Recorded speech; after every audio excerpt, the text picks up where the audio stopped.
Hello and welcome to Ferguson Family Danes. I have Clover with me today at speech as we wait for the children to finish up their speech. And today I'm finally going to take a few minutes to talk about our finances.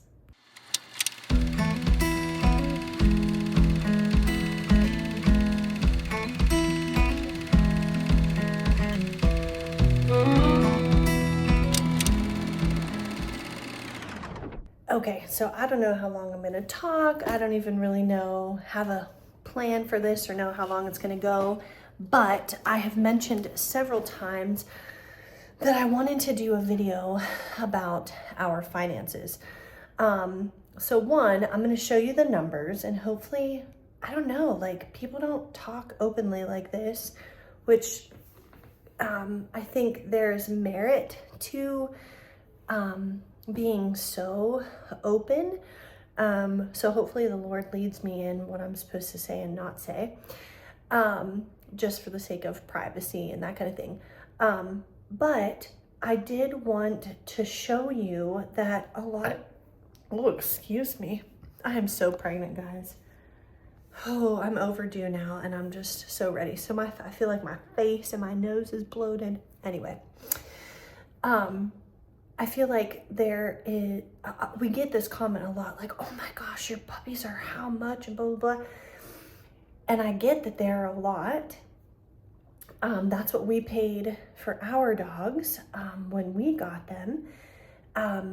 So I know that our prices aren't like astronomical, but at the same time, I feel like I want to give an explanation as to several reasons why they are so much, and kind of just being honest with where we're at as a business and as we learn things. So like I said, hopefully the Lord just mutes my mouth when it needs muted or puts me in a different direction. But I'm gonna share it. So anyway, we started the business. If you don't know anything about the history of Ferguson Family Danes, go check out that video. I'll put the link in the description below so that you can kind of see why we started it, how we got started, all of those things. But our first litter was in 2023. And we had 2 litters within 3 days of each other and had 14 and 13 puppies. So we had 27 puppies. We didn't lose any of them. It was such a God thing, but we were just getting started. And one of my biggest fears was having puppies that I couldn't sell. And here I am literally jumping 2 feet head first into selling puppies with having 27. So our prices were not as high then. And they have gradually grown more, or I've increased our prices as I have developed experience and knowledge and gone through this and improved our program and all of those types of things.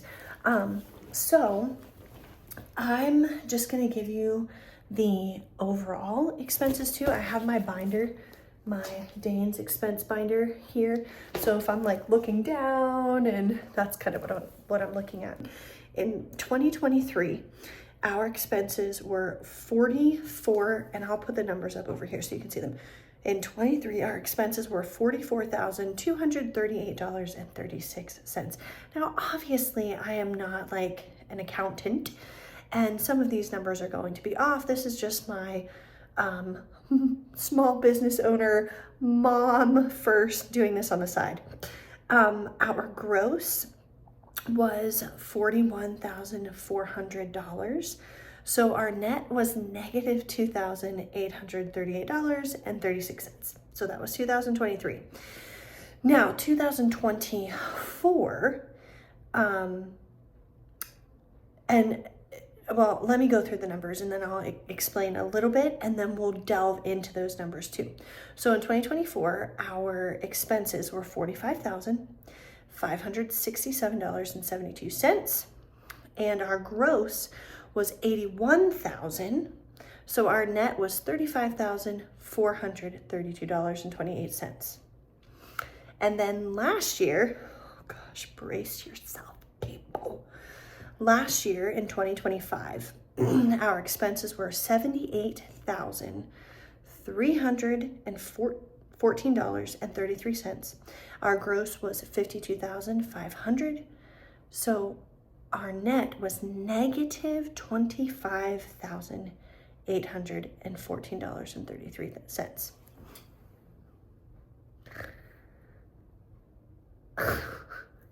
Just let that sink in for a second. Okay, all right, well, now that we have those big numbers established, I'm sure lots of questions. Well, how did you make that much money? How did you go from making $35,000 in 2024 to losing $25,000 in 2025? Okay, so when we got started in 2023, we had 2 litters, big litters, 14 and 13 puppies, and we had an employee that we hired, and she goes back and forth between sweet Michaela. Here she is. She's so pretty and she's so lovely and just amazing. Such a hard worker. She's the one that's editing this video for me, so she's so amazing. So we hired her in 2023 to help me because I knew as a busy mom, homeschooling mom, I just couldn't do it all by myself. So sometimes she worked part-time, sometimes she worked full-time, depending on the season. And then in 2024, she left me all by my own. So, we went from having basically a full-time employee in 2023 to not having an employee at all in 2024.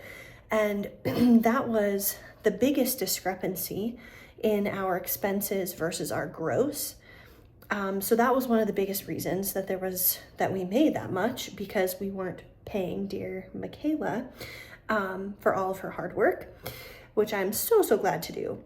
And then last year we had her basically all year. So again, we have the expense of a full-time employee. But here's one more factor that we need to take into consideration. So how do you lose $25,000? Well, in 2024, oh goodness, Michaela will probably have to correct me and put it up on the screen if I'm wrong. But in 2024, we had 3 litters, I think.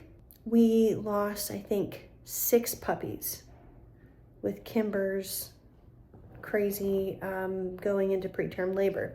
And then in 2025, we also had 3 litters. However, we lost 20 puppies. So on top of picking up a full-time employee in 2025, we now have lost 20 puppies as well in 2025. So those were the 2 biggest things that made such a difference from 2024 to 2025. And like I said, I'll open up my binder with all my tabs and everything and kind of go through some of that. I'll have to go back and do the numbers for the last 3 years once I get the binder at home, because right now I only have 2026 and it's only March. But I will say, when I went into this, it wasn't, I'll just be completely honest. I loved our Danes, but I wanted to be able to have help at home for just anything, for cooking and cleaning and helping with the dogs as needed if we had a litter, and helping me homeschool the children if I needed help in that area. And this was a way that I felt like God already had in front of me to be able to possibly do that. We believe wholeheartedly, especially when our children are young, that I should be home with them, nurturing them, caring for them, teaching them all those things. So getting a job outside of the home was not an option for us. So, I started praying and saying, oh God, where, can we make some more income to pay for help, basically. So that was kind of where we started, but then it quickly grew into a business that has been very successful apart from the numbers. And again, I think any business that is first starting. It's like, oh, what is it? 80-90% of businesses that start close within the first 2 years. Because it's hard. It's hard when you don't have any startup money, when it's you're trying to get clientele and all those things. It's difficult. So anyway, we have decided to stick it out, even though, looking at the numbers is terrible, and completely stupid. But we believe the potential is there, and we really believe that this is, something that God wants us to do, and our children love it. They don't love the poop part, but with any good thing, you have to deal with the bad too, and the not so fun. So there are lots of pros and cons, but we felt like there was more pros than there was cons. So, I went into this not really with the intention to make and support a business and employees and things like that, but just kind of doing it as a side gig. And then because it turned into, a business, we built a kennel. We now, over the past 4 years have went from 2 to 9 dogs that we have to take care of now and have expenses for. And, we just paid $800 just for flea and tick medicine. Just for flea and tick medicine, we paid $800 to give all of our dogs that. And then we had deworming that we had to do. So and food is, right now I think we're paying $300 a week in food. So that's $1,200 a month just in food, not vet bills, any other expenses. So it is very expensive. And like I said, once I get home, I'll continue this video and punch out those numbers for you. But basically, because I wasn't thinking long term, at the end of 2025, we've lost 20 puppies now. We're really hurting, and financially. And then I realized after Kimber had her litter and she's being retired, I have no upcoming litters for 2026 because our girls Tanner and Winnie that we got a year ago aren't going to be ready for another year. So what are we going to do for 2026? Even if I would lay off Michaela for the year, I've still got a kennel and 9 dogs to pay for. Like I've got to have some money. So that is where Clover came in. Sweet Clover. She will be 2 here in a couple months in April, which is like a couple weeks actually now. Because I was like, we're not going to have any litters, and how are we going to, support all of our dogs? So that's why we got Clover here, and we're going to have to do an updated video on how she's doing too. But so we got Clover, so hopefully, she'll come into heat this year, and that will be fine, but I'm not banking on it. And like I said, we'll have to do an updated video, but she's just super, super skittish. Like barely, she will not take like a treat. Like if I go to train her, she will not eat from my hand. So we have started withholding food from her. She went a day and a half, and finally the second day she was taking it out of our hands. So we're just being more proactive to take her with us more, get her in the house more, out of the kennel, and just be around our family and things more. So anyway, it could or could not happen, but we'll see. And then our other guardianship home, Beretta, she will be 2 in May. So that's a potential. But again, we've had some temperament issues with her. So, the breeding process and the whelping process is pretty intimate. And I feel like you have to have a relationship with the dog in order to be able to assist, for them to be around. I mean, she is so skittish right now. Like, she just like hovers in the corner. I'm like, how in the world are you not going to like step on a puppy and crush your puppies and all those things? So, with us, again, not having Tanner and Winnie ready for another year, I was like, what are we going to do? So Beretta and Clover could or could not potentially help us this year. And even though it's not about the finances are a piece of it. And that's why I'm doing this video. You have to, if you don't have finances, you can't feed the dogs, you can't do anything. So you have to have the financial piece of it. And that's why I'm sharing this with you guys. So basically, you know, I got the 2 girls. Well, we had planned for Beretta, but got Clover just in case Beretta fell through with her temperament stuff, which check that video out. We did an update on how she's doing too. But because they're not in our home all the time, there's just been some issues there of making them feel comfortable and that kind of thing. So I started to try to literally rack my brain if there was any possible way that we could make any type of income. So that's where, I don't know if you've noticed, but on our site and on our social media, we are offering many services. One is transportation. So we offer transportation services now. This stemmed from needs that we have of transporting our own puppies, but then offering it to the local people or other Dane breeders that we know of. So offering transportation. We're also building up our Amazon storefront and doing Amazon reviews and sharing the products we use to try to generate a little bit of income that way. So we have Amazon. Dog training. Hayden and I have my oldest daughter, here she is, have been working for a year, and it's so hard to make time for it, guys, but we are gonna finish it. Have become certified dog trainers. So we've been offering local dog classes, puppy classes. We haven't done any obedience class, just one puppy class we offered, but we will do hopefully an obedience class in the future.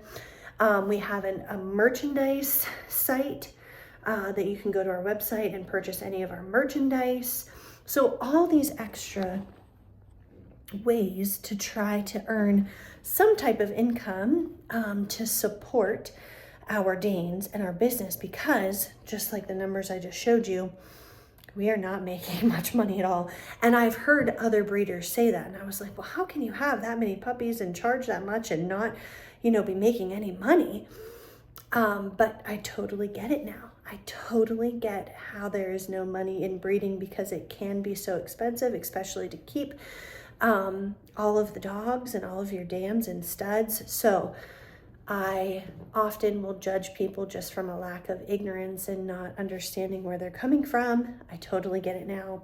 So that's where all those extra things have been coming in to play. Oh, and on top of offering in-person classes, we're also working, and Michaela has been helping me so much with this, is working on our Udemy class that we're trying to get up and film and get the handouts ready for and all of that. So our Udemy class online that will be able to offer to our puppy buyers and anybody else that you know, is interested in taking the online course. So we've just had to get super creative about being a business owner and how to generate any form of income for our Great Danes. So I'm going to just halt this video until I get the rest of my expenses, and then I'll plug out, you know, some of where those numbers are coming from. Hey guys, one other thing that I was thinking that I did not mention with the finances things, I don't take a paycheck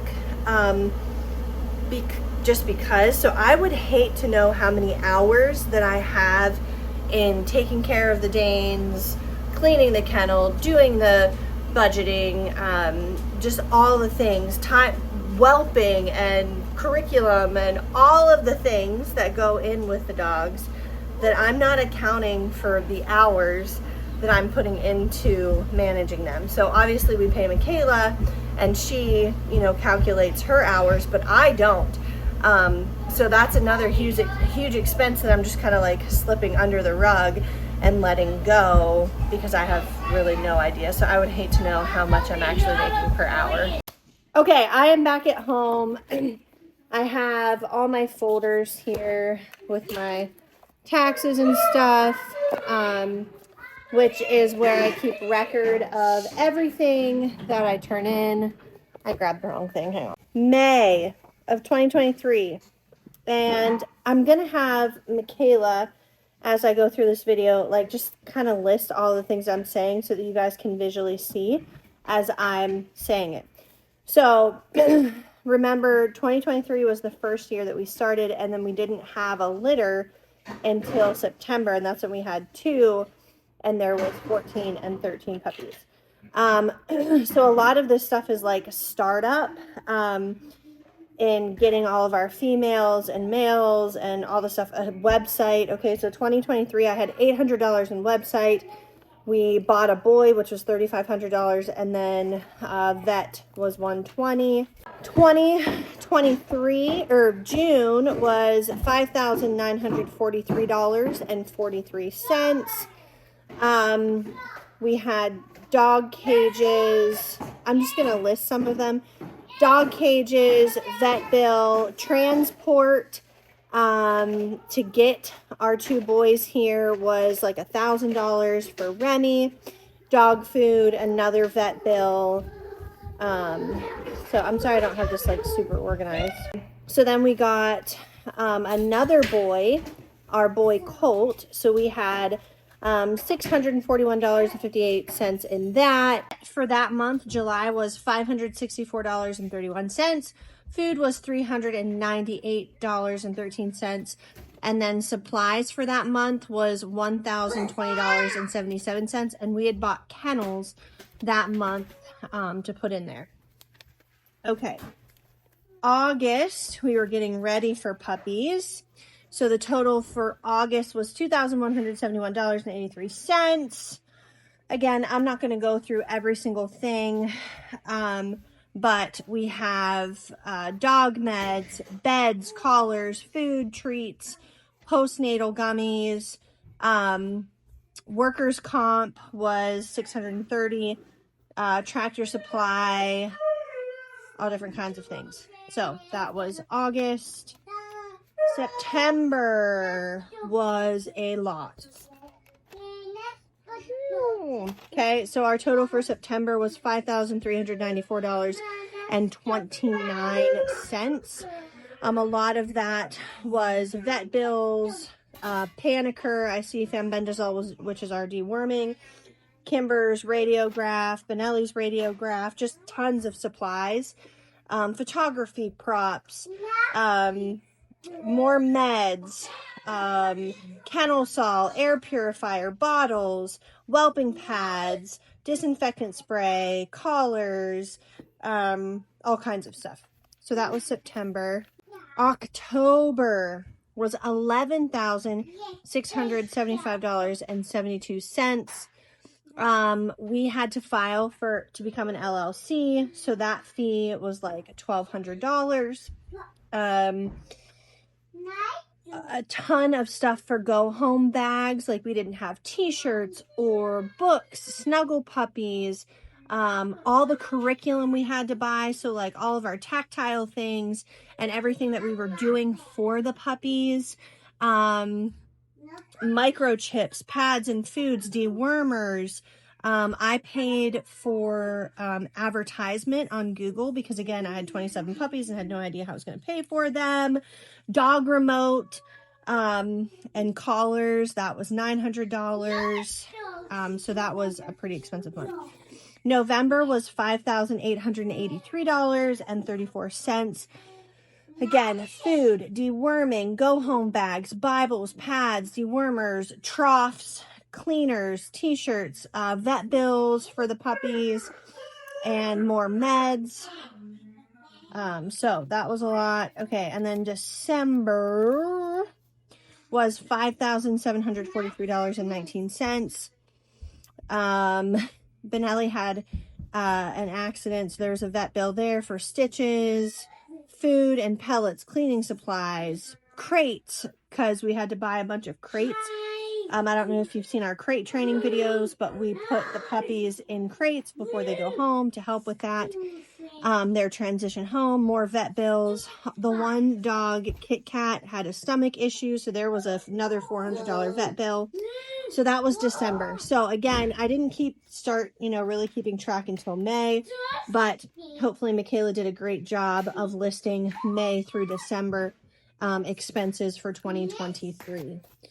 And then I'll pull my folder, or my 2024 folder. Okay, so hopefully this will go a lot easier because I got a little bit more organized. Hang on one second. Okay, so I got a lot more organized. This is probably going to be backwards. So anyway, here is January through December with all of our expenses for the month. I don't know if I'm going to be able to flip this or whatever, but anyway, that is the expenses that you can see. So our total was $45,567. And remember, that year was the year that I didn't have Michaela helping and we didn't lose any puppies. So our net income was like 81,000, which was amazing. Or not the net, the gross was like 81,000 because we had 3 litters that did really well. We only lost 6 puppies that year versus the next year, which I'll pull my 2025 stuff here. We lost 20 puppies. So let's go over 2025. Okay. I actually don't have my 2025 because I turned it in at the end of the year for taxes that are going to be going out here in a couple months. But as you can see, it is, you know, people basically do the quick math of, okay, $3,500 per puppy, and she has, you know, 13 dogs in a litter. Oh my gosh, she's like making bank. No, I'm not, as you can just see. And obviously we lost 20 puppies the one year. Now, if that was going to be the norm, we absolutely would never ever do it. However, that is not the norm, and as many breeders as I talk to about that, there's been breeders that have been breeding Danes for 20, 30 years, and they have never lost that many puppies because of a female going into preterm labor 3 times. You know, and on top of that, I have a full-time employee because of my situation as being a stay-at-home mom and having a big family, and a lot of breeders don't have that. So I have that big expense too. So anyway, I just wanted to go over that with you guys just to be real and raw and just kind of expose what breeders have to go through. And like I said, I'm always so judgmental just because of my lack of experience and just don't know what I'm doing. So I hope that this encourages you when you buy a puppy, that it is worth it, that you're not getting ripped off, especially when you're buying it from a reputable breeder, which we just put a video out about that. So check that out as well, so that how you can identify a good breeder versus one that's not. So if you like this video, don't forget to give us a thumbs up, hit that subscribe button, and like I said, check out all of our other things that we have to offer now with our Amazon storefront and transportation and puppy classes and all those things. Stay up to date on our social media and all of those things as we are constantly putting updates. All right, we'll see you next time. Bye.